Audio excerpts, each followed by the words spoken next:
নমস্কার। এই আলো অন্ধকারের খেলার মধ্যেই আরও কিছুটা সময় আমরা কবিতার মধ্যে থাকতে চাই। সে কারণে আমরা সুজিত সরকারের কবিতা বেছে নিয়েছি, অনন্ত বেদনা। সুজিত সরকারের কবিতা অনন্ত বেদনা। আলো কম হলেও এই বইটির ছাপা অলোক রঞ্জন দাশগুপ্তের প্রমা থেকে ছাপা বইটির থেকে তুলনামূলক অনেকটা ভালো। এই বইটির প্রকাশক কবিতা পাক্ষিক। এটিও নতুন বই নয়, অনেকটাই পুরনো। অনন্ত বেদনা। অনন্ত বেদনা, আমার হৃদয়ে তুমি বসবাস চাও। তোমাকে জায়গা দেব বলে আমার হৃদয় প্রতিদিন একটু একটু করে বড় হয়। বড় হতে হতে অবশেষে একদিন ছুঁয়ে ফেলে পৃথিবীর সীমা। চারপাশে যারা আছে তারা ছোট জয়ে পরাজয়ে নিজেদের ব্যস্ত রাখে সমস্ত জীবন। তবু ভালোবেসে দেখি সব মানুষের মুখ সমান সুন্দর। সব ভাষাকেই বাংলা ভাষার মতো সহজ মধুর মনে হয়। অনন্ত বেদনা, তোমার বসতি আজ আমার হৃদয়। পরের কবিতাটি আছে। দিন এসে বলে যায় নেই, রাত্রি এসে বলে যায় আছে। কে তুমি দাঁড়িয়ে একা অস্তর আগে, এসো সূর্যাস্ত পেরিয়ে এসো। দেখো ছোট ছোট না কেমন বড় এক হ্যাঁয়ের ভেতরে মিশে যায়। আর ভয় নেই, যাত্রা শুরু করো।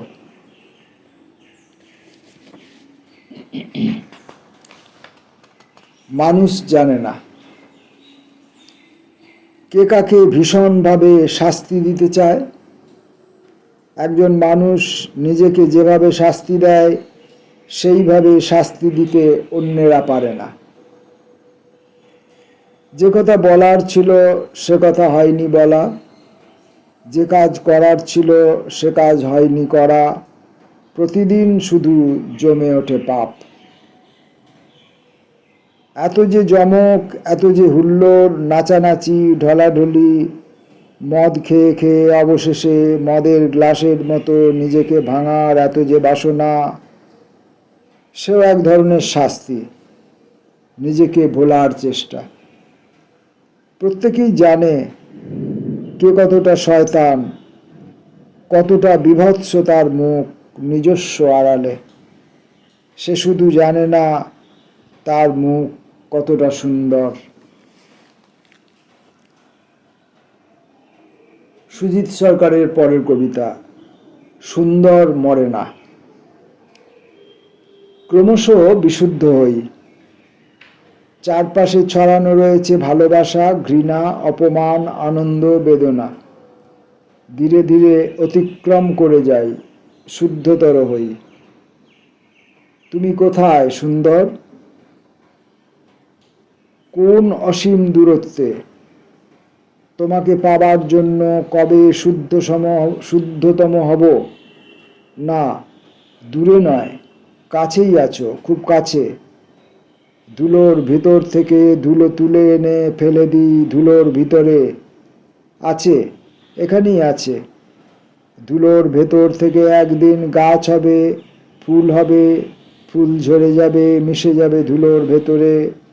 সুন্দর মরে না, থাকে, থেকে যায় চিরদিন।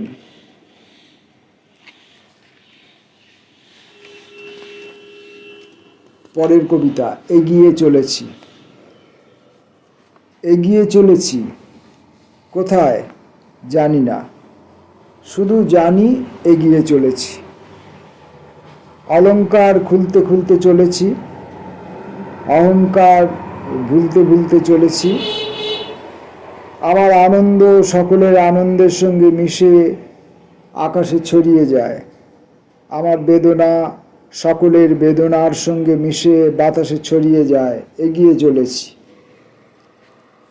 আরো আলো চাই, আরো অন্ধকার, আরো বৃষ্টি ঝড়। পথ এসে মিশে যায় ঘরে, ঘর থেকে বের হয়ে রক্তিম দিগন্তে মিশে যায়। এগিয়ে চলেছি। প্রতিযোগিতার বাইরে, প্রতিযোগিতার বাইরে দাঁড়িয়ে দেখতে চাই জীবন কতটা বড়। তবু যারই ঘনিষ্ঠ হই, দেখি সে আমাকে প্রতিযোগী ভেবে নিয়ে শুরু করে দেয় তার খেলা। আমাকে হারিয়ে দিয়ে অদ্ভুত আনন্দ পেতে চায়। ঘাটশিলার নির্জন টিলায় দাঁড়িয়ে মনে মনে বলি, শোনো হে নক্ষত্র খচিত আকাশ, প্রতিযোগিতার বাইরে দাঁড়িয়ে জীবনকে দেখতে চেয়েছি। শোনো, আমাকে বোঝেনি কেউ কোনোদিন। অশেষ। জানি শেষ হয়ে যাব একদিন, তবু এই পৃথিবীর আলো অন্ধকার আমাকে শেখায় ভালোবেসে প্রতিদিন কিভাবে নিজেকে অশেষ অম্লান করে তোলা যায়। নিজেকে সহজ করে আনি ধীরে ধীরে, মানুষের কাছে, প্রকৃতির কাছে। সম্পর্কের জটিলতা রাখি না কোথাও, তবু ভালোবেসে টের পাই আমারই ভিতরে আছে সে এক রহস্যময় বিশাল পৃথিবী। আমারই নিজের হাসি এমন সুন্দর হতে পারে কখনো ভাবিনি। আমারই নিজের কথা এমন গভীর হতে পারে কখনো বুঝিনি। ভালোবেসে নিজেকে অশেষ করে যাই প্রতিদিন। সুজিত সরকারের পরের কবিতা, আমার হৃদয়।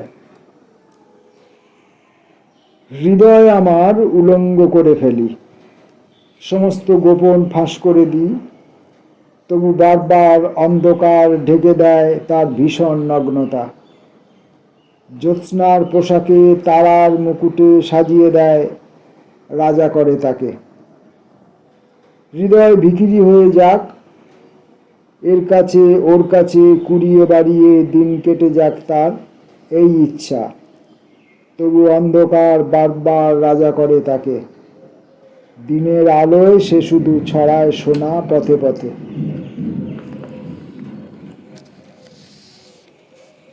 সুজিত সরকারের কবিতা হ্যাঁ। বলেছি হ্যাঁ, তাই প্রতিদিন অজস্র না আমাকে আঘাত করে। টলে যেতে যেতে, পড়ে যেতে যেতে বলেছি হ্যাঁ। বন্যা ও বিচ্ছেদ শেষ কথা নয়, তাই বাঁধ তৈরি হয়, ব্রিজ তৈরি হয়। বন কেটে নগর নির্মিত হয়েছিল একদিন, এখন আবার সিমেন্ট ও লোহার শহরে বৃক্ষরোপণের কাজ শুরু হয়। দেয়ালে দেয়ালে লেখা হয় প্রকৃতি প্রকৃত বন্ধু। ধীরে, খুব ধীরে মাটির গভীরে শিকড় ছড়িয়ে যায়। সব নাই হ্যাঁয়ের ভিতরে এসে সম্পূর্ণতা পায়। আপাতত আজকের শেষ কবিতাটি, অন্ধকার ছাদ। মন্দিরে যাই না, ছাদে যাই। অন্ধকার ছাদ, ওপরে আকাশ তারা ভরা, নিচে নিদ্রিত সংসার। বাড়িতেই আছি, আবার বিশ্বেও আছি, এই বোধ স্পষ্ট কাজ করে ভিতরে ভিতরে, সসীম অসীমে মিশে যায়। সুজিত সরকারের কবিতা পড়লাম। সুজিত সরকারের কবিতার মধ্যে যে সহজ আছে, সরলতা আছে, আটপৌরে ভাব ভাষা আছে,